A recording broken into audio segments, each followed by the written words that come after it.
World Series hero Will Klein joins the show. We've also got the latest Dodgers news and rumors. We've got a date for Dodgers Fest. Also, the Dodgers offer Kyle Tucker. They're interested in Steven Kwan. All that more coming up next on Dodgers Dugout Live. It's time for Dodger baseball. Welcome to Dodger Stadium. This is the golden age of Dodger baseball. The Dodgers are building a dynasty. You got it, Warrior Parade. We got it, Parade. The Dodgers punch back and head to the championship series. Ohtani starts the 50-50 clock. Monkey magic. Freeman hits the ball to right field. She is gone. Start the party, Los Angeles. Your Dodgers have won the World Series. Think blue, bleed blue, and I'm out. Live from the heart of Los Angeles, this is Dodgers Dugout Live with your host, Doug McKain. What is up, Dodgers Nation, and welcome to another episode of Dodgers Dugout Live, the number one Dodgers podcast and Dodgers show on YouTube. My name is Doug McKain. You can follow me on X and Instagram at DMAC_LA. Hit the subscribe button, hit the notification bell. If you want to support every single episode, hit the like button and drop a comment down below. But today, we've got a special guest, so we're going to get right into it. World Series hero Will Klein joins the show. Not just the Game 3 hero, but the guy that really just, I think, proved what this organization is all about. Is it takes 26 men to win a World Series. And Will Klein, you were such a big piece of that. How's the offseason been being that hero, Will? It's been great. All the love and support from everyone within the Dodgers and all the fans has been really great to feel. And it's been a little shorter than past off seasons, but we're having fun. And thank you guys just for having me on. This will be fun. Absolutely, man. We've been itching to talk to you for a while now. You're always getting so much love in the comments for that moment. First thing I want to ask you is just like, what specifically about your life has changed since that game? I mean, whether it be driving around, walking around, being in public, people reaching out to you. I mean, of course, it's never going to get old, but just how has your life changed at all, if any? Yeah, you'd be surprised. In person, I think I could walk around like downtown LA and people wouldn't, notice you if you're not looking for you, like I'll be behind people in like LA hats. And I was behind a guy at PetSmart the other day. He's like in a Ohtani jersey, like the blacked out LA hat, no clue, And so it's like that stuff hasn't really changed. But like social media stuff has gone crazy. And like every like little bit, I feel like I get influx of like followers and comments when like some other clip goes viral from that. And a lot of people reach out on Instagram, like just a flood of like nice messages, like especially around like the holidays and stuff, like appreciative and stuff. And so that's been really nice to see. Like that kind of keeps you going, gets you ready for next year and stuff. So that's been really fun. And I still feel like the same guy I was before, but there's definitely sides to that have changed. And like other stuff like partnerships and that, like it's kind of taken off a little bit. So that's been an added bonus, but I just try to take it like nothing's changed, Like, it's not that they don't notice you. It's just they're starstruck. And sometimes you freeze in those moments. They see the recognizable beard. So they're like, oh my God, that's Will Klein. I'm going to leave him alone. I'm going to respect his off season. So it's kind of the LA thing, right? At least I think that's my theory at least. But was there someone that you did talk to that reached out to you that kind of blew your mind after that game? Maybe a conversation you had, a person you interacted with that was like, wow, like what did I just do on the biggest stage for the biggest baseball team in the world? Yeah, I talked to Big Papi, the day after, and like got to meet those guys on their set. So that was really cool, like growing up and watching him. And I think Jeter and A-Rod were over there. And you just grow up watching those guys, like even if you're not a fan of like the Yankees or the Red Sox or whatever, like those were the headliners of MLB and like growing up. And so like getting to meet them and like, having them like have seen that game was really cool and really special. Have you gone back and watched the game? Like some players don't like to go back and watch their games like in their entirety, like the broadcast version, things like that. Like how many times have you gone back, like kind of watched that game and how you performed in it? I haven't watched the full thing or like even my full outing. I'll just see like, cut up of clips like if it crosses my feed, which I feel like it does like every other day. But I always go watch like the highlights of like Game 7. Like whenever that shows up, I'll watch that like 5 times through because it still gives me chills. But like I feel so like anxious. I don't know to go like rewatch it because it was so like out of body. Like when you're going through that, and it's like sometimes I'll rewatch out and it's like see like what I'm doing like in my throw and mechanics and stuff. But like that's when I was just gonna leave it as is. Yeah, it must be kind of wild to rewatch that, knowing that you experienced it. So yeah, you just replay the real thing in your mind, and you'll be fine. Now, I do want to rewind though, because your journey is so fascinating. At the start of the 2025 season, you're in AAA with the Mariners. You end up getting to the Dodgers. What do you remember from just that transaction and just your reaction to join this organization? How much optimism did that fill you with, knowing the reputation this organization has to identify and develop and optimize talent like you? Just a complete 180. Like I woke up Saturday morning to a missed phone call and a text saying like, hey, shoot me a call. And so I got DFA'd at like 9:05 on a Saturday morning, and so that was really like disheartening. And so I just kind of sat there, like my wife and I were like, all right, like what do we do? Like we don't know where we're gonna go, didn't know if we were gonna get claimed, traded, whatever. Like I'd picked it up a little bit that last week, and so I was like, maybe someone will claim me and we'll go somewhere cool. Wife will have to drive 40 hours with all of our stuff again, so she was excited. And then I think it was like literally like later that night that they called like, hey, the Dodgers are trading for you. I'm like, oh, sick. That's like so much better than, everything that was going on in my head. And so like, it was such a quick turnaround because like the next day, I think I was flying out to LA to like meet them for a day. And then I went to OKC after that, but just to like have that 180 of being in Tacoma, like not really knowing what's going on.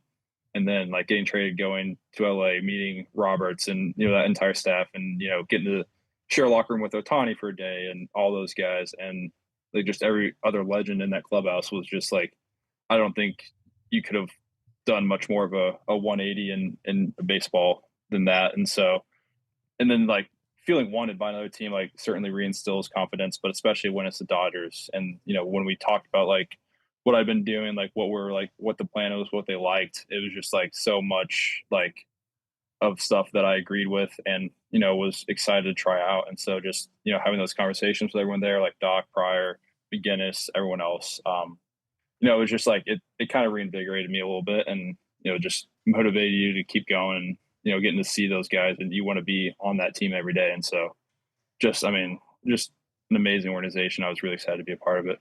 And your players talk about how your minor league numbers aren't necessarily reflective of how your big league numbers would look like, right? Because when you're the big leagues, like you have the adrenaline and things just different. And then you're also working on things at the minor league level. But with the Dodgers, you posted a 2.35 ERA, and you had some moments against the Brewers, the Twins early on where there were some ups, there were some downs, but you could always identify how electric your stuff was. Just kind of what was the process like when you actually got to the Dodgers and maybe some tweaks you made and some adjustments you made to kind of get to the guy that we ultimately saw be that hero in Game 3? Yeah, one of the big things just from baseball wise was the slider I was throwing wasn't cutting it. It was a different pitch every day, which like it's in the PCL, like in the AAA league there, like it's tough because you go through like different altitudes. So like your stuff will move different each day. And so like if you're trying to throw in Tacoma, which is like sea level, and then you're going to Vegas, which is like 3,000 to 4,000, and then Albuquerque, which is even higher, like it's going to do different stuff. And so it's like hard to get shapes down. And so that was just ping ponging between bad shape and worse shape for me. And so I got there and they're like, all right, let's simplify it. Like we love your curveball, fastball, obviously, and then cutter like helps with lefties. So like, let's take it to those three and like, let's see what happens. And so I went back down for those like week and like threw well, like I gave up some runs, but I wasn't, walking a lot of people, which was my biggest thing. And so came up after a couple of weeks there and we saw some success, but I still like, obviously I had a bad game with the Brewers and there was another one too.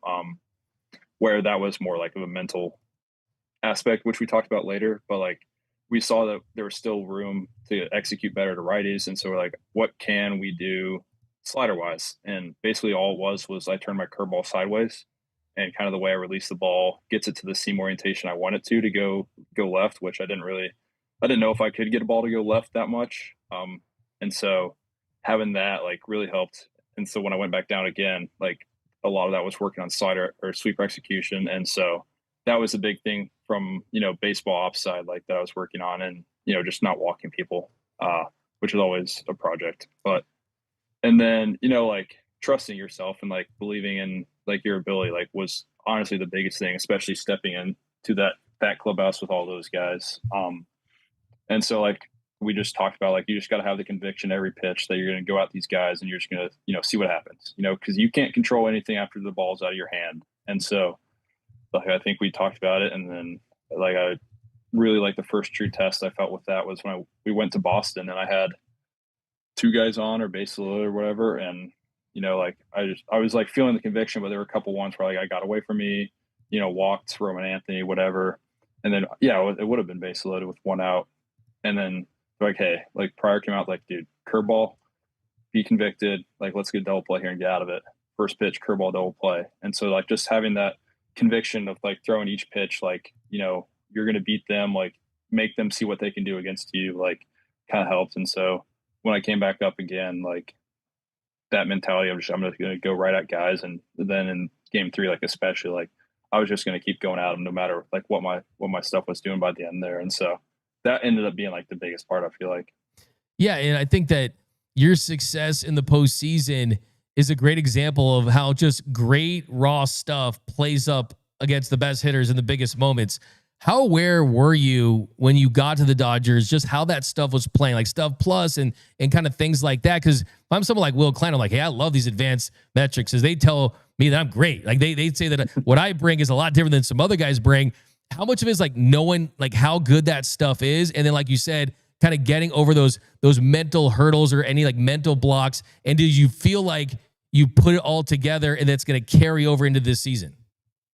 Yeah, I mean, I sure hope so. Like I really think that last week, like before even the postseason and everything, like I feel like that went really well, and like everything I had been working on kind of came to a head there. And then obviously, like it, came back in the game in the World Series. But yeah, I mean, it's tough to state like one specific thing that really like pushes you over the edge, like stuff wise. But like you don't really like the numbers can say like, oh, this is the best pitch in baseball, but you can't. Like I never fully believe it until you see how hitters react to it, because like stuff plus doesn't show you like how well it's going to do in game. It just like predicts it.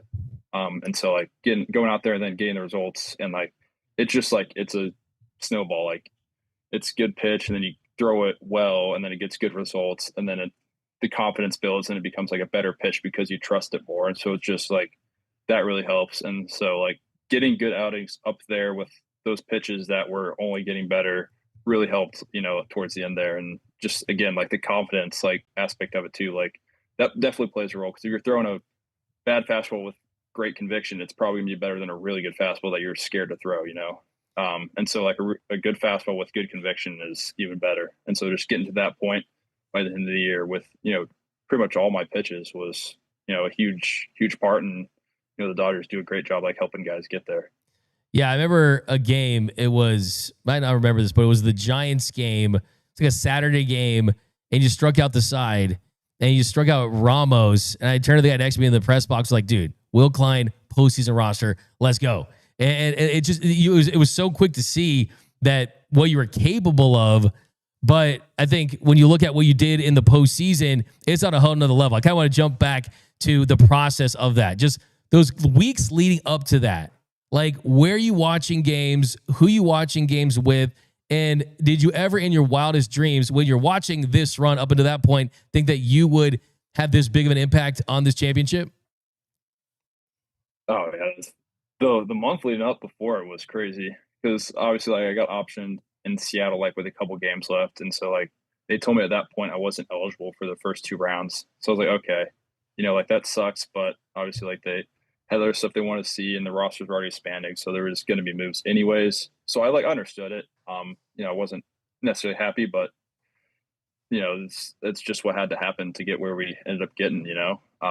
And so went down to Stay Hot camp, and that was like basically like we threw 1 bullpen, 1 live AB a week, on the backfields in Arizona against, like, we had 5 pitchers there and I think 3 hitters, like Freeland, Oki, Ward, and Ruiz were all there. I think. Hopefully I'm not missing anybody. And so we were just like facing them like a couple times, and then we'd go and throw a bullpen, and then we'd do that again. And so like those kind of blended together, and you're just like trying to stay sane down there, you know. But then like I watched like every game. Like my wife and I sat down and watched it like it was like we were watching a movie every day. Like I was so stressed out, just like, you know, because you're hoping like you kind of get a pity ring out of that. You know, if they won and I didn't, you know, pitch in the postseason, you still get some sort of ring. And so I was like, that would be really cool, you know, to get to be a part of that a little bit. And so that was, I mean, it was really cool to get to watch those games. Like I was like handled the Reds. The Phillies games were crazy. I think I was jumping out of my seat when they won Game 4 there. Like when that happened, I was like, oh my God. My wife and I was like, and then obviously like Brewers was fun to watch too. But yeah, I was just like, I was down in Arizona watching those games with my wife on our couch, you know, with our cats. And then we're like, okay, you know, let's go to the field and throw again tomorrow. Like there was no like, because I don't know, I think guys had said like no one really ever made it out of Stay Hot camp to go like actually on the roster, because there were still guys that were on the taxi squad in LA and stuff for those. So it's like you were a rung below them, and you know, it kind of accepted it like pseudo and off-season mode here. Like we're just like staying ready in case, you know, something crazy happens. And you know, something crazy did happen. We got added, and I thought I didn't even know I was gonna be active. So we went to throw lives after the Brewers series. Was it Brewers series or whatever? Yeah, Brewers series, and we threw, and like it was good, but it wasn't like I was like, okay, like, you know, that's a good one to hang my hat on. Like they saw that at the end of the year. And then like as we were packing up to like go back to the hotel, like someone came and got me in the locker room and was like, hey, do you have your passport? Can you go to Toronto tomorrow? I'm like, yeah, I can absolutely go to Toronto tomorrow. They're like, can you get your wife here tomorrow before we fly out? I'm like, oh my God, let me call her. And so she got all situated. And then, yeah, we flew out, but I still didn't know if I was on the roster. Like we had that day, we had like a fake practice that next day, or like optional. And then like a real practice the day following. And like that night, like literally like 11 p.m. the night before, they called me and told me I was on. So I was all kind of just like, you know, playing it by ear, like just happy to be there. And I was like, oh, like reality is setting in. Like this is real. Like you got to go like try to help to win a World Series a little bit. But I didn't. Yeah, I thought Game 1 was going to be, you know, my little outing there. Yeah, through my inning. Yeah. By the way, speaking of pity rings, I think Joe Jacquez, he should get a ring too for being included in the deal that brought you to LA. So I know he didn't pitch at the big level. Let's just throw him in one because he's a part of history. But yeah, I mean, in your story, a lot of people don't mention that. Everyone always talks about Game 3, but they don't mention that. I mean, you pitched in Game 1 where they lost that game, and you had one inning, gave up a hit, but gave up no runs. How important do you think it was to just get that experience pitching at the beginning of the World Series, just to kind of mentally prepare you for what you ultimately did in Game 3? I mean, that was huge. Like, I don't know if the same thing happens in Game 3 if I don't get, you know, my feet wet there. Cause I mean, I felt great warming up. Like, all right, like, you know, like this isn't real yet. I'm dreaming. And then the inning ends and like, I'm running out there. I'm like, oh my God, like this is the World Series. Like the score didn't matter at all to me. Like it was just getting to pitch in that. And then, you know, like, I think I yanked my first 2 fastballs and like warming up. And I was like, oh God. And then it was like, just like, you know, calm down, like take a breath kind of thing, you know, reset myself on the mound, and then kind of locked in and got there. And then like that totally helped. Like, I mean, I got Springer, I got to face Vladdy, Barger, and IKF, you know, like I got to face the top of the lineup. And that, so like getting through that with, you know, a single and no runs and nothing else, like that certainly instilled some confidence for Game 3, like knowing I could go against like their top guys. So it ended up like, you know, paving the way for that. But without that, who knows? Like that, I was definitely nervous stepping out there, and so that could have made things interesting. But you know, I think a lot of people forget that one though. I see that sometimes. Like, no, I pitched twice. You know, yeah, go look at his game log. Okay, I mean, let's not forget. I mean, that's got to be big considering what Vladimir Guerrero Jr.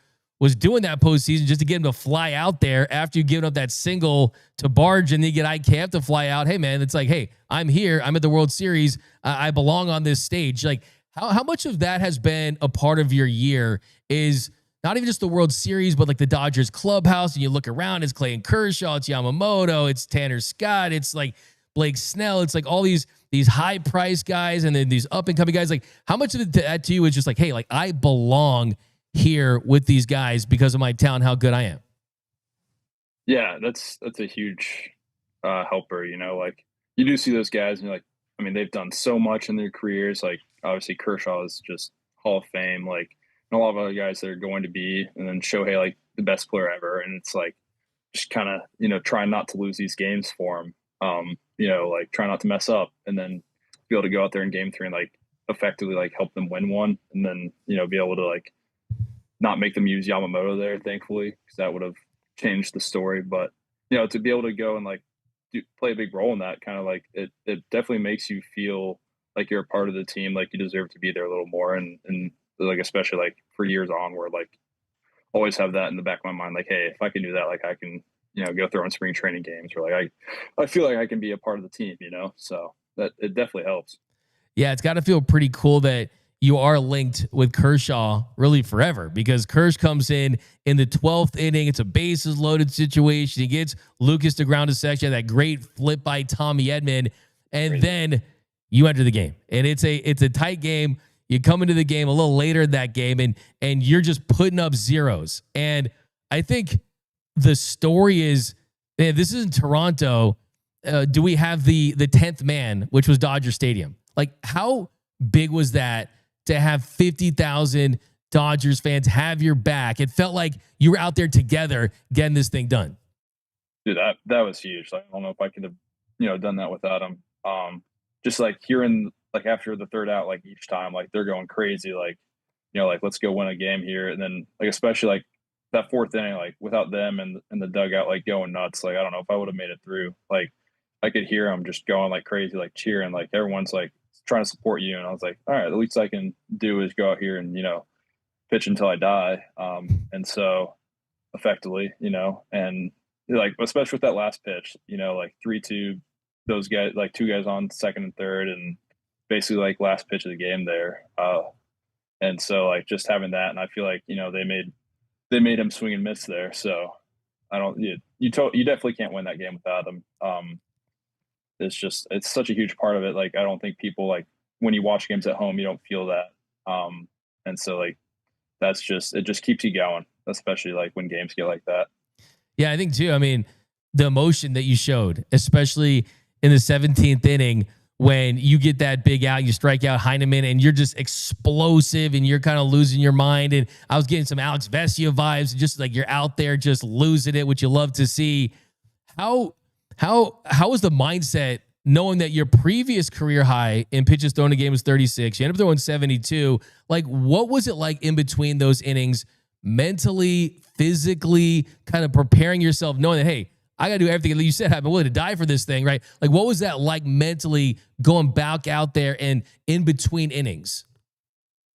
Yeah, I think I drank like a Gatorade an inning. Like I was. What flavor? What flavor? Like, whatever they would bring back. Nice. Preferably like the red or the yellow. Classic. But, you know, I was doing that. I was eating those little like gummy chews that are some like quick carbs, you know, because reliever, like I'm going out there throwing as much as I can, like each pitch. And so like, by the time I got to 2, I was like, all right, like I'm a little feeling it, like let's get some more energy here. And so, you know, those kind of kept me going. But, you know, like as soon as I sat down, I was like, I turned into a fan for a little bit. I was like, please, let's score here. Like, you know, I don't know how much I can go. Like I'm trying to, let's go home. You know, and then by the time, like when we got 2 outs, like I just kind of like turned that off, like shut it back down, like that part, and then turn back into art, like let's go back out there, get another 0, and like we're not going to lose this thing. And so like just being able to like flip that switch for me was huge. Like sometimes you get caught in that mode of like you're not locked in, like you're just watching the game, third out comes, you're like, oh shoot, like where's all my stuff, like what's going on. So I was like really trying to be locked in to like turn it back on, to go back out there and find it again, and just, you know, like having the fans, like when you go back out there, like on your side, like certainly help in those situations, you know? Yeah, I went down. I was sitting with the fans, and it was the most exciting thing at Dodger Stadium this year, right? Because, I mean, game 6 and 7, those are on the road. So you think of what happened at home, that was having the fan base behind you. Were you aware of Yamamoto and going to Dave Roberts and then walking by Roki Sasaki, and then Roki Sasaki looks like, are you for real? And all of a sudden, Yamamoto just emerges in that Dodgers bullpen. Like, I know you're completely locked in that situation, but like, how aware were you that, hey, if Freddie doesn't hit this bomb, it's going to be Yamamoto potentially extending this game? I had no idea until I came in after the 4th inning, and like Doc shook my hand, like said, "You're done." I'm like, "Well, who's going in?" Because I know it's not Kike, because Kike is, been pulled from the game, I thought. And then I was like, if it's Miggy, that's crazy. Like, we're just like first World Series game ever with like position players facing off, and so I was like, I asked Mark, like, who is it? And he's like, Yama. I'm like, no way. Like, this guy's one day removed from, throwing a complete game. This guy's a psycho. And, like, no one knows what would have happened if he threw then. Like, would he have gone and started game 6? Would he have been able to come back out for game 7? Like, that's just, yeah, who knows, like, what would have happened. So it was, like, perfect for Freddie to go do that. But then I saw the video of Roki after. Like, that was so funny.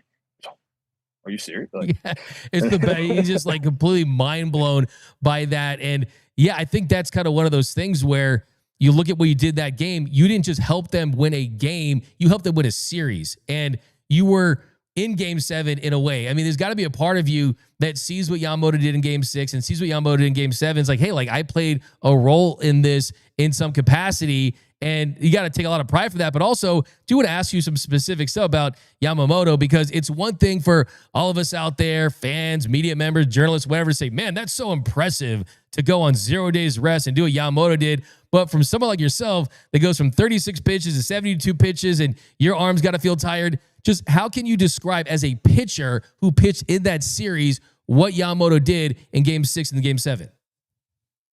Dude, I don't even know if you can.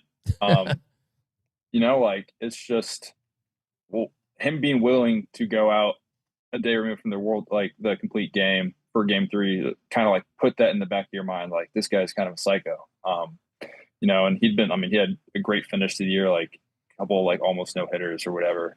And you're like, all right, like, I guess, like, there's like a different way they go about like practicing and pitching in Japan. Like, you see stories from the Koshian of guys throwing like 100 pitches on back-to-back days. And you're like, all right, like, I don't know how that translates here. Like, when he's been, on this 5 or 6 man or 4 man rotation for however long he has been, like, I'm sure some of that might play a role, but, never thought he'd go like start and then come out of there. And so game 6, like, he went 6 innings, like, threw great. Like, all right, like, good job. Like, wait, like, rest your hat on that for, the World Series. Like, we've got a bunch of other guys for tomorrow. And then we went through like every other starter we had and Robo, and he's just like down there, like tossing. And we're like, what is he doing down here? Like, we knew like we were as like all hands on deck, but obviously like the 9 and then the 6 and, even being in the bullpen in game 3, like, he was throwing then. So like, that's a little bit too. And so you're like, there's no way he can actually go in.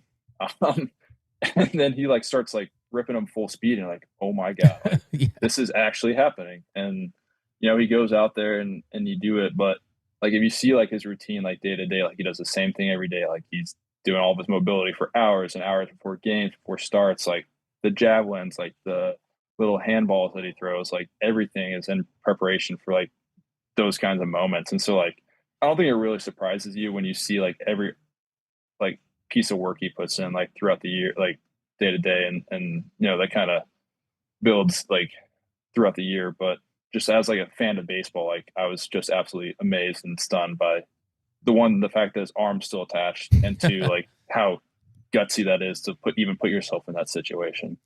Did you have any conversations with him? Did you guys say anything to each other at any point, like during the whole World Series? I think I told him I loved him a bunch after game 7. But like, I mean, he's so nice, dude. He's just the greatest. And so just to be able to witness that with my own 2 eyes was really special. Do you remember what was going through your mind in game 7 when it could have been Kersh? I mean, there's a lot of talk who's gonna go and be used in that game. Just kind of remember where you were and just kind of how you experienced that final out. Yeah, I was like that entire game, I was trying to find some position I was sitting that would bring us continuous like luck and good fortune. And so like Nice. every time something bad happened, I would change my seat.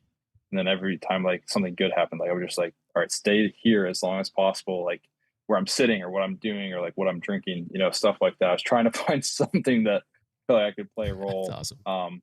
And so I was just like trying to like sit in the same spot for that entire like last inning, like don't move, don't blink, like don't have this be on you because you didn't sit the same way, and so then like that ground ball gets hit and we're all like, oh my god, oh my god, oh my god, and then like you do that and we just start running and then like Kershaw's still there throwing because he thought he might be in the game and he didn't even realize it was over, so that was a little added bonus. But I don't think I've been more nervous in my entire life. Like I was just sitting there like gripping the wall, like shaking, but my fingerprints are like still in the wall because of how hard I was squeezing the railing.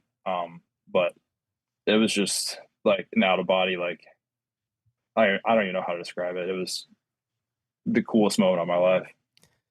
One of the best World Series we've ever seen. You mentioned Kershaw a couple of times. What will you take away from your experience with him? Any conversations, any advice? I mean, what will you take away from just watching him go about his business? Because I think that a lot of people see the work ethic that he has, but I mean, he seems like just the greatest teammate. I mean, he's talking to everyone. He's a funny guy that, I mean, I don't think people realize like his sense of humor. That's why I think he'd be great in broadcasting. But what will you remember most from being his teammate?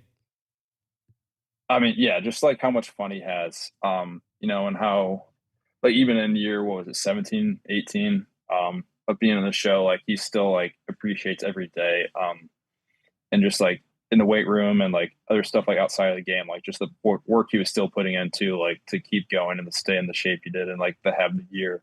Like, he still had a great year, It was crazy for him to go out like that, and just to see, like, him hit some milestones, like, I think I shed a tear when he got 3,000. Just getting to be there for that was like what I thought was the coolest moment of my life.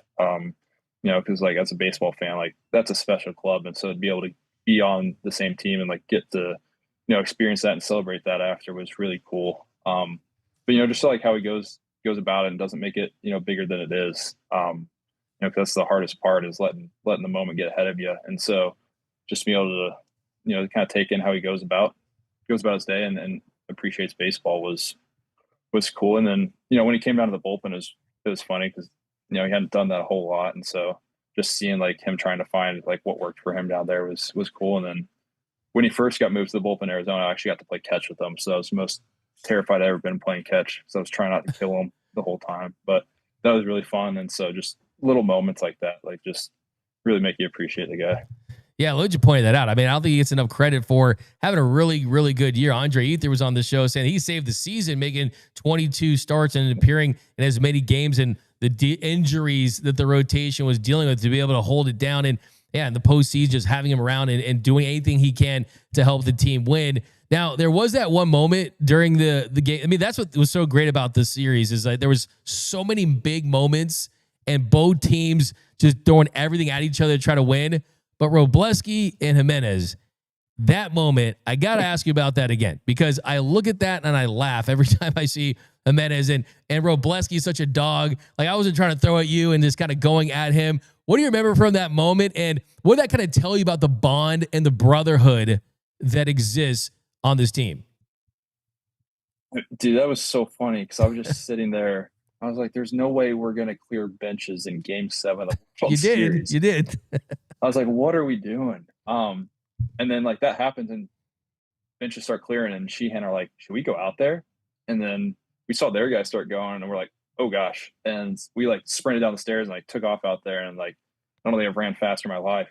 And then by the time bullpens get out there, it's like everything's done. We're like, but like obviously Robo's not trying to hit people. You pitch in, like especially to same-handed guys because it makes them uncomfortable. And when guys like kind of dive over the plate with their hands, which a lot of like hitters do, like it's like up and in is going to get you on the hand when you start your swing early or on guys that throw hard. And so obviously like he kind of threw his hands out a little bit and got hit.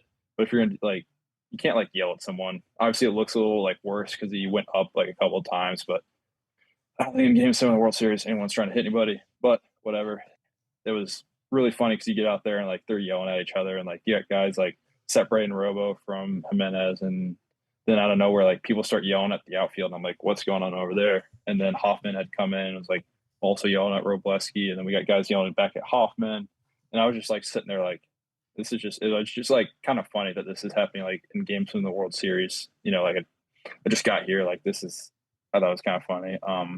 And then, you know, like people said words and things happened later in the game that I also thought were funny. And so I just thought it was kind of a little bit of justice there at the end, and just the way it finished was, you know, poetry. And so it was definitely fun to be a part of that. I didn't really, you know, get involved anyway, but getting to be up there and like see it happen and then, you know, see what happened later was kind of entertaining.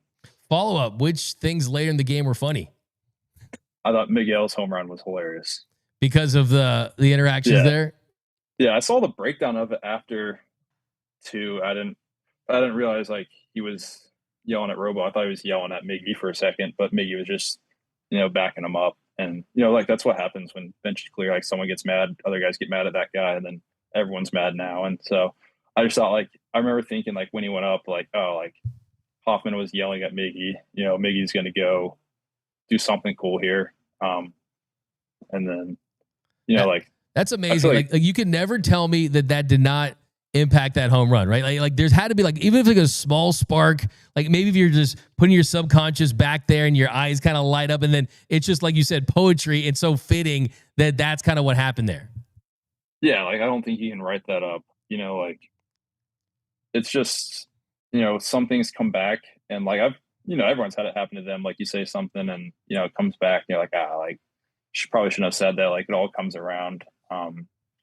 And like, it was just like he at the moment, like everyone's like mad at each other. But I just thought like when I was watching it, like those two that were like yelling at each other for that moment to have happened later, like I thought that was just, yeah, like it was poetry there. And just like, I was sitting there like thinking like, there's no way, like after what happened, like he's got to do something. And then I didn't think it was going to be a 3-2, you know, 1-out game time home run in the top of the ninth inning, but I thought he was going to like make another cool play or something.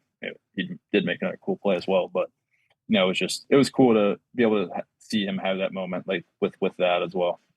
Yeah. Like what was the reaction like in the bullpen when he hit that home run, and just kind of, do you remember what was going through your mind when he did that? I couldn't believe it. I know everyone else couldn't believe it. I know Kershaw goes, "Oh my God, did we do it?"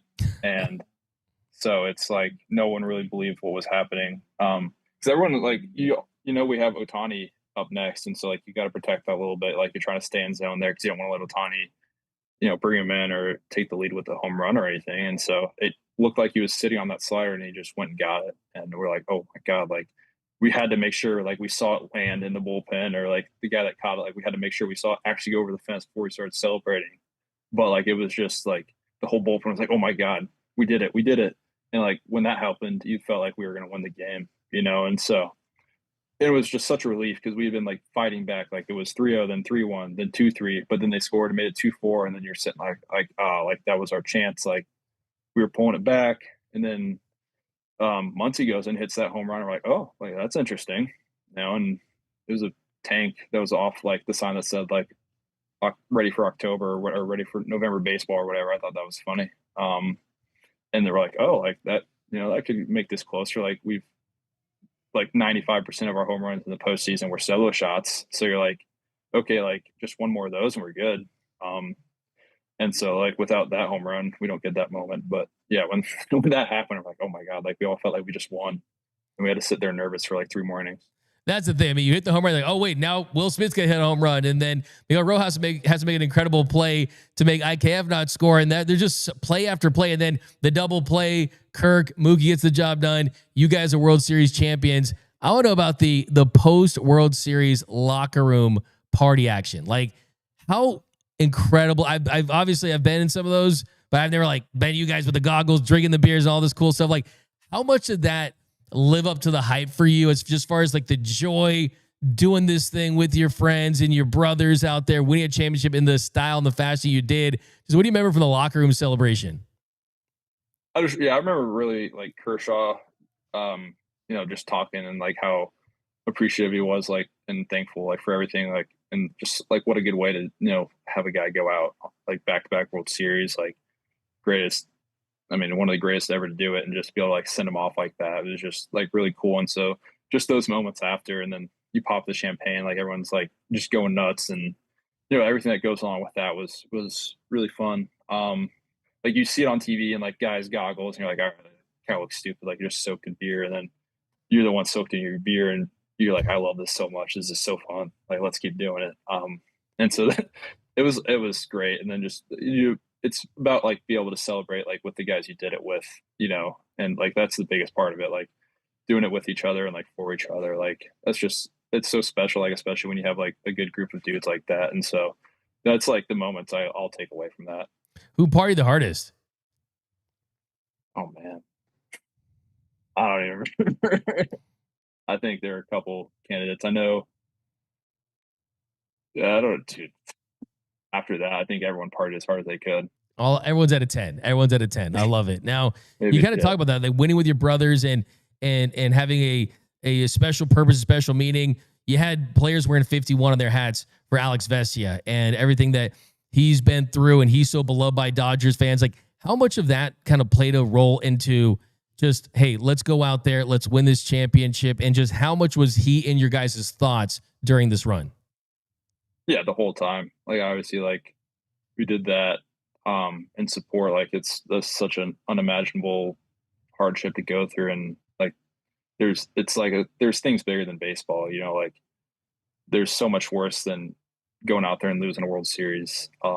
And so just be able to like show our support for him, and I think like he really appreciated it. And so just be able to like do that and show him some love was nice. And I like to think that he was out there with us in spirit on in Game 3, because the bullpen kind of just shut it down. Like everyone that threw, like there were so many more. Like Edgardo had 2 huge innings, and everyone else like Kershaw was like bases loaded. Like it was just so much of a team effort there, like that we're just like all doing it like in spirit of him, because he was just such a rock like throughout the year, like for the bullpen. So just be able to like go out there and like have the bullpen show up was huge. And I like to think that was a little bit for him. And then obviously like the Blue Jays did it too, and we really appreciate like that. Like I said, like it's bigger than baseball, and so just be able to have support showed from everybody was really special, and it just it made it feel a little more close to home. That those guys were really supportive about it too, and so that was really cool to see. But like obviously you would rather be out there than going through that, and so just be able to get him a ring for that was the least we could do. I love that. Yeah, some things are bigger than baseball. There's no doubt that he was with you guys during that entire run. I just love to hear that. Now, as far as upcoming season, you guys got a 3-peat to take care of.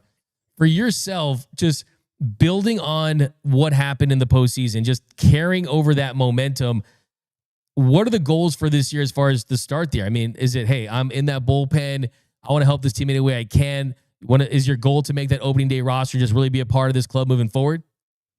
Yeah, 100%. I think that's the goal every year. Like, what have you done for me lately? Like, pitching in that game doesn't automatically mean I'm going to go, make the team. Like you still have to come show up the next year and earn your spot, like anybody else. And so, like that's the plan. You're going to show up, work your butt off, go, pitch as well as you can, and hopefully find a spot. And like just using that momentum's huge, and so just be able to work off that, and then just hone into execution, especially to righties, has been a big thing. And just hopefully if I can bring that all together and keep pitching like that, like hopefully like build a spot for myself. But like it's again, like you just got to keep earning it every day, and like nothing's given. And so just showing up with that attitude, and that's how I've taken this off season. Like I want to go earn a new spot and be a part of the team again, because it's just it's so fun. And just be able to be with those guys and pitch at the major league level. Like why wouldn't you do anything to go do it? Is there anything specifically maybe you've focused on the offseason? You guys are always working on things, tweaking things. Is there anything you kind of focus on this offseason that you're hoping will help you even improve next season? Yeah, like I can certainly get better at my execution to righties. Like that's who I struggle with more, surprisingly, just because the sweeper was new at the end. And so just honing that in, keeping that more in zone, being able to go in, like I think I did a much better job of that, like in the World Series, which is, funny time to work on that. But like that was a huge part being able to go in, because it kind of sometimes you can tell like guys will just eliminate the inner half and just sit away, like if that's where you are like 80% of the time. And so just be able to have that and then go away and then go up like with the fastball, and then add in the sweeper there too, that add something going away from them. And so like that was a big thing. And then just continuing to smooth out your like motion. Like the more you throw, the more you get in tune with yourself, and then the better the more you can tell where the ball, like, it doesn't sound right, the more you can tell where the ball is going to go. Because like if you're releasing it like even like half of a centimeter like more the same each time, like the result's going to be closer. And then just the more you throw, the more that kind of comes together. And so just getting better at the little things really like kind of helps there. Yeah, it almost feels like when you join the Dodgers, you go to the pitching lab and they open this briefcase and like, there's the sweeper, there's the slider, there's a bullet slider. You're going to throw this one or that. We're going to stop throwing this one. You're going to do this, that. Like, is that kind of the big change for you? This implementing and incorporating that sweeper more? You threw it last year 14 times in the regular season through four-seam, curveball, and cutter. You anticipate more sweeper, and do you think that's kind of one of the big keys to kind of leveling up? Yeah, that really helps, especially with righties, to just be able to like have an off season with that, where I'm like really like finding, release points and stuff. Because adding a new pitch in season, like it's tough, because like you can throw like your touch and feels before the game, but like your only real like work is like in game, especially if you're throwing like every other day. And so getting time to like just practice it is hard to find. And so yeah, just having that, because that just goes off like the inside fastball so well and just kind of gets guys going away. Whereas I can get the curveball like up and down. And so just add something else that plays better to righties. Whereas like if the curveball plays better to lefties because it's north-south, and sometimes I'll yank it to righties, where I can really just throw the sweeper like at a righty and it'll kind of end up where I want it to, like down and away. And so just getting better at starting it where I want it to, and not like pulling off where I did like a couple times, or like bounced a couple, like just getting better at the release points with that pitch, and keeping it in zone more, where it like holds plane with the fastball and makes those swing decisions tougher. Like that's been the big thing. So I'm really excited where that's at. It's been good the past couple of bullpens, so I'm excited to see how that comes into the new year. Yeah, righties, watch out. We're already giving too much of your sauce away, so we won't go too deeper into it. Give all your secrets of your pitch mix and things like that. Looking forward to pitching with Edwin Diaz.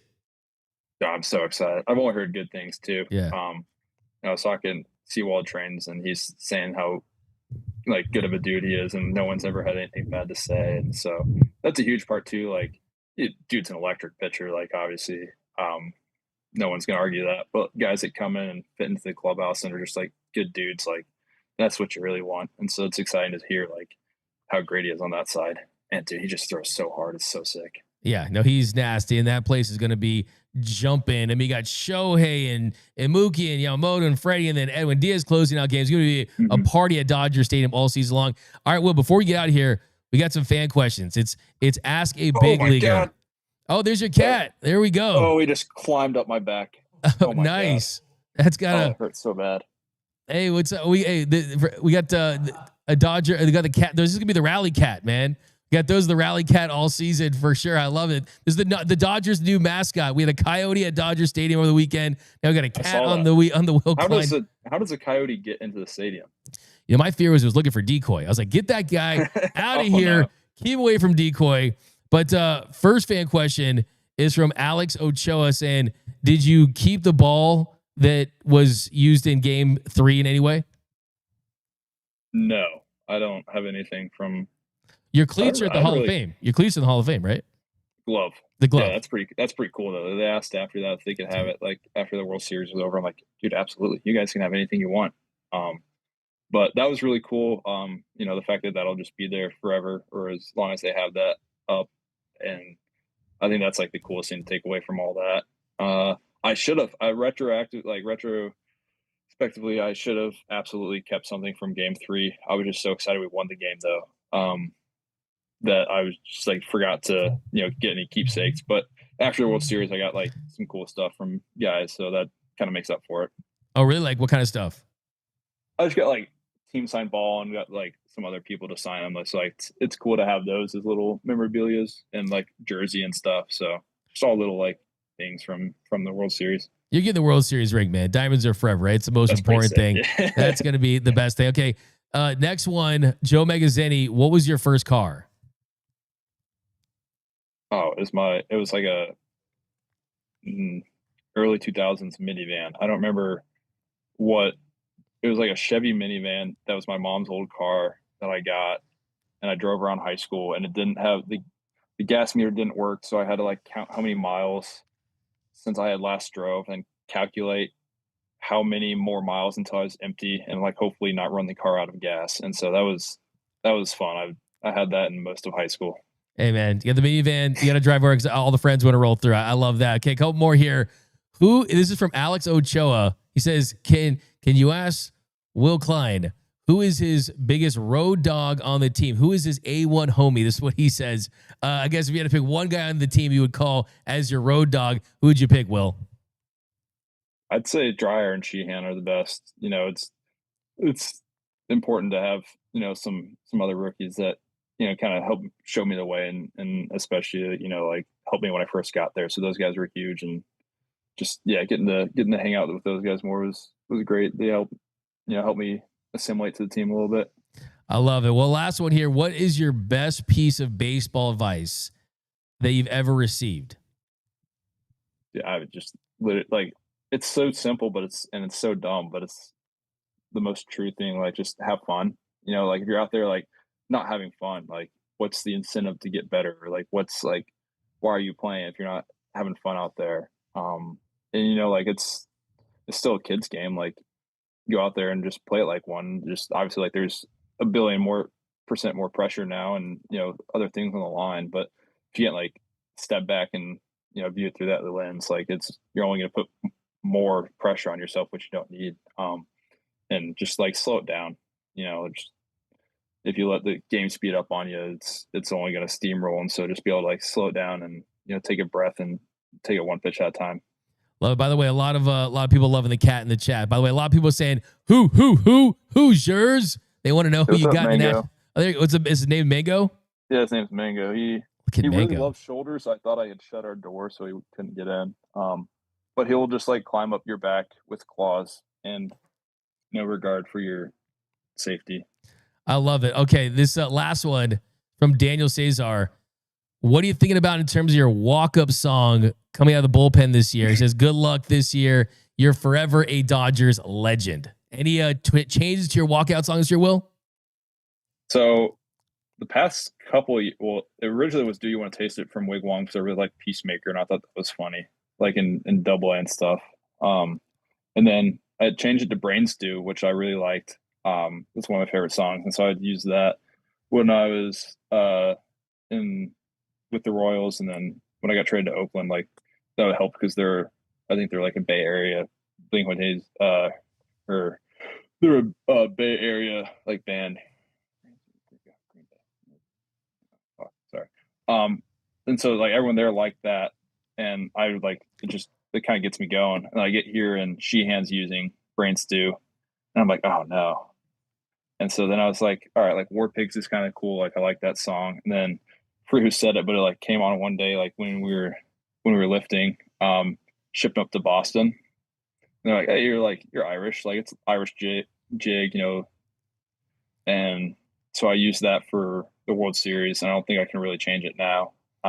So yeah, don't mess with that. I mean, just keep it like it is. By the way, some people are saying that your cat matches the beard a little bit. I think it's not as close, but it's kind of in the same ballpark. So it's pretty awesome. So yeah, that's great stuff. Well, Will, first and foremost, thank you so much for joining us on the show. You gave Dodgers fans a memory they'll never forget. One of the all-time great Dodgers games, performances, and a big part of the 2025 World Series. Enjoy the rest of your offseason. We'll see you at Dodgers Fest. And yeah, man, go get the cat some food. I don't know.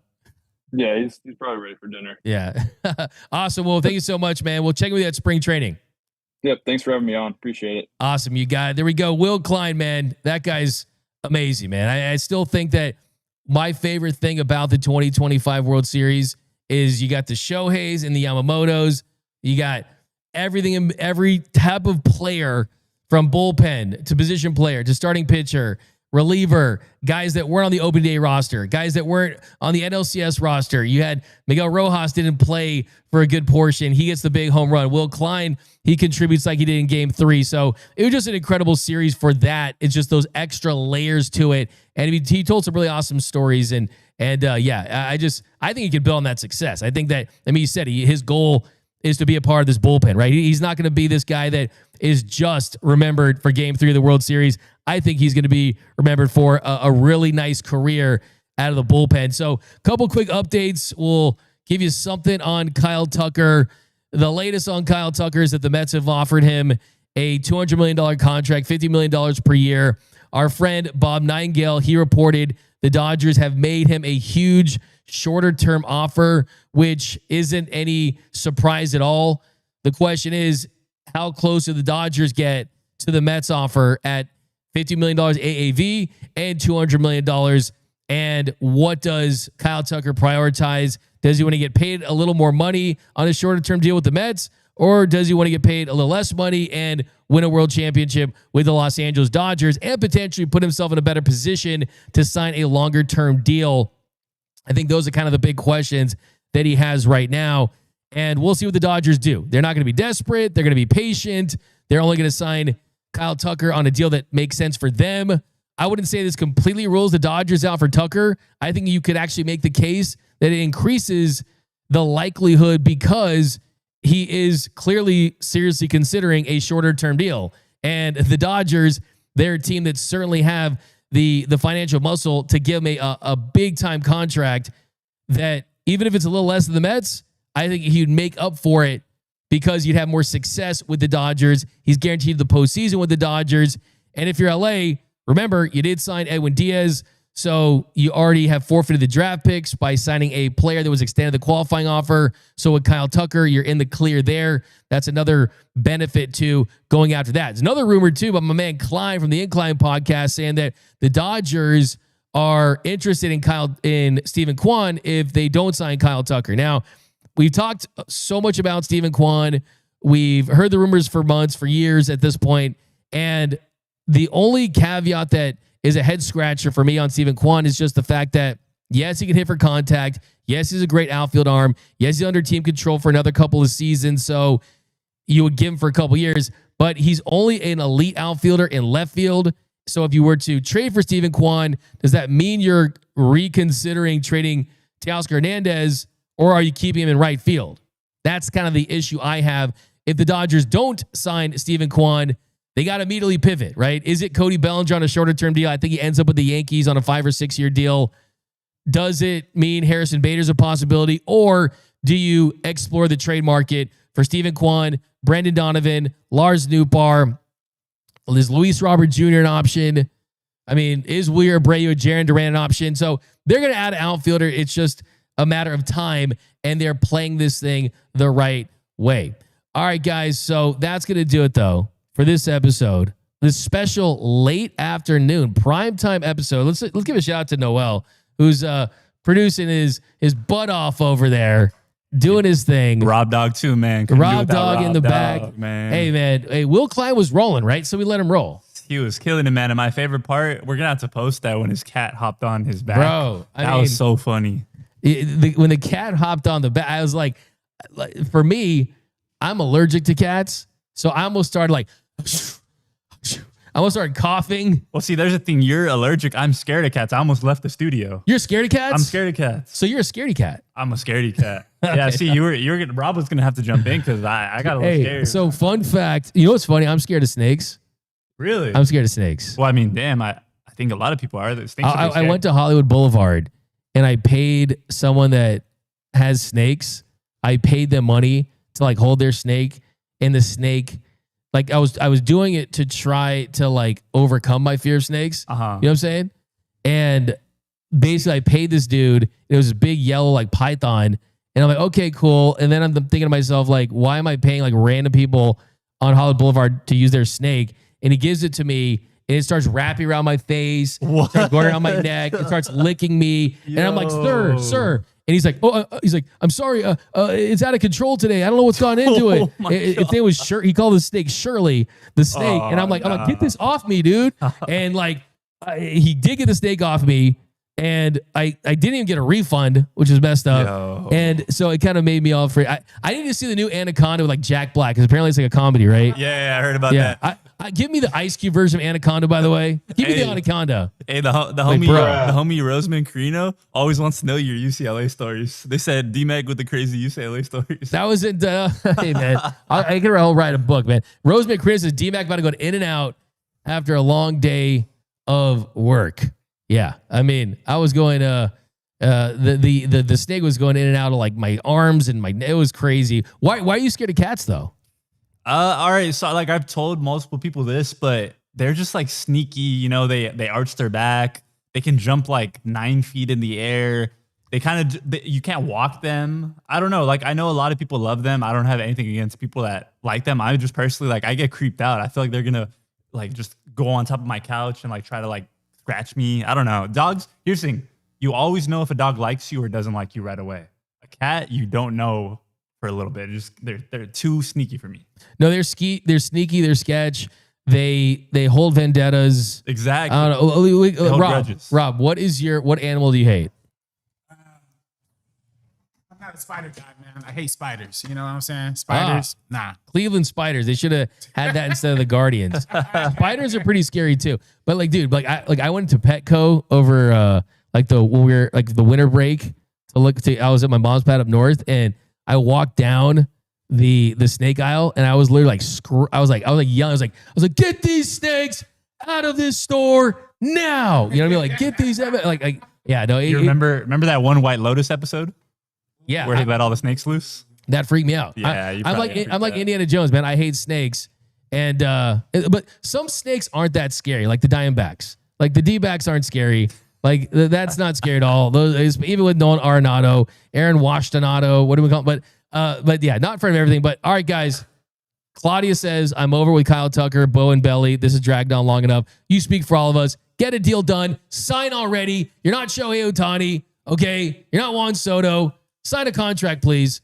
And let's get ready for Dodgers Fest, which is going to be on January 31st. We'll talk more about that too. Doug, real quick, Blue Jays fans, they're about to learn what magic is. You know why? Why? They're going to watch their dog turn into a snake if Bo Bichette signs with the Dodgers. Yo, that's a bar. I love it, man. You heard it first. Duh, Blue Jays lose. Duh, Blue Jays lose. All right, guys. Thanks for rocking with us. Special thanks to Will Klein, Noel, and Robert. And we'll see you guys tomorrow. Go check out the LA Sports Report too and gearup.la. My name is Doug McKain. Follow me on X and Instagram at DMac_LA. And remember that nothing brings together quite like Dodger baseball. And until next time, think blue, bleed blue, and I'm out. Start the party, Los Angeles!